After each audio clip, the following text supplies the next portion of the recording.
Biryani. Origin India, Pakistan, Irene. Biryani is derived from the Persian word biryan, which means fried before cooking, and birinji, the Persian word for rice. Biryani is one of the most popular dishes in South Asia.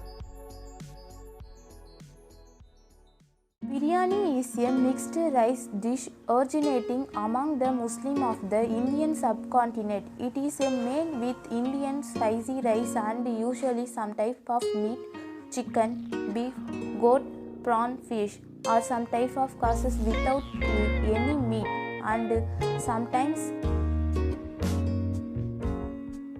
biryani. In the north, long grain brown rice was traditionally used to make biryani. It has today been replaced by the basmati rice. On the other hand, in the south, biryanis were and are still made using local varieties of rice like jeera, zamba, kaima, or etc. that lend their distinct taste, texture, and aroma to the dish.